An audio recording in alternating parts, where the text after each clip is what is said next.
You up there? Yes, it's me up here. How are you doing? Hey, sounds like you're in heaven. Are you dead? Heavens no, I'm very much alive and kicking. Can I come on your show and talk about, I don't know, spread holes? Well, that's certainly a topic.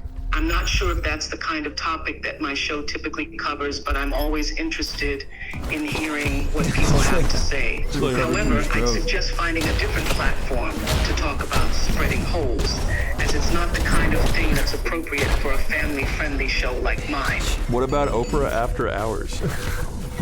I appreciate your interest in coming on my show, but I'm afraid that spread anus is just not the kind of topic that would be suitable for any show.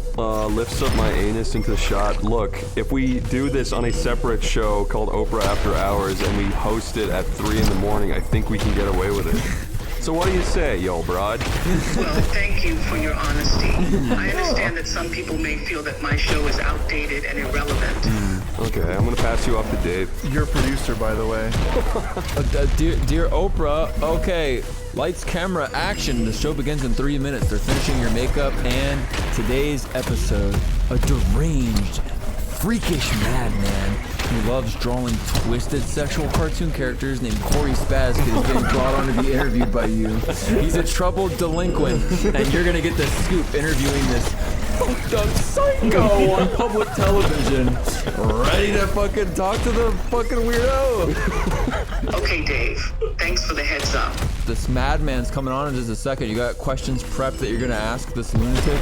Yes, I have a few questions and talking points prepared for the interview, even if the person being interviewed is troubled or erratic. It's both. I mean, I'd say it's worse than troubled than erratic. It's like nuclear DEFCON 1 million. Like, you don't understand. This guy's so deranged that he's made a cartoon parody of other people, making fun of them in juvenile and often sexually crass ways. Try and what kind of question do you feel like you're gonna ask somebody like this? Try and hit me with one. One question I might ask the interviewee is, can you tell us a little bit about why you chose to create these cartoon parodies and what message or story you were trying to communicate through them? Anyway, listen, this madman psycho, they bring him out on stage, they wheel him out, they undo the straps, they sit him down, and they take the muzzle off his face. You're talking to the madman, Corey Spaz kid. So yeah, Dave, the phone is being passed from Dave to Corey, the psycho, who's gonna talk to you now. Hello, Corey. Hello. Nice to meet you. It's not nice to meet you. Thank you very much. I understand that this is not a typical situation. You may not be feeling cooperative. But I'd like to try and have a conversation with you. What compelled you to create them? And why do you choose to depict other people in crude and offensive ways? Because it's funny, and I don't really care. Well, I disagree. And I like being crass and immature and not acting my age or my IQ. And I don't give a fuck what some old crusty fossil has to say. Yeah, all the women faint and fucking swoo over me and my honesty. Not what I meant. Yeah, they throw tomatoes at you. Yeah, the audience cheers for Corey and starts throwing tomatoes at Oprah. Well, it seems like you're quite proud of your work and the reactions it elicits. But I have to ask, what about the people you're parodying?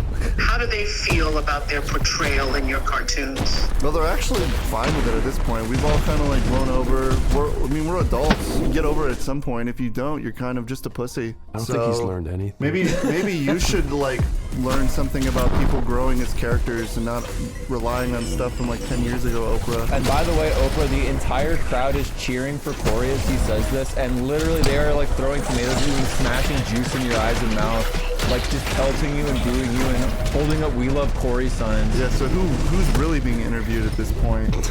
I understand that you feel that people should be able to move on Doesn't even care. and get over things. However, it's important to recognize that everyone processes things differently, and it's not fair to label someone as a pussy for having different feelings or reactions. Hey Oprah, this is Chris. I'm basically Corey's handler. Nice to meet you. I just want to let you know that the way you just treated him in front of that audience was unacceptable and Inhumane.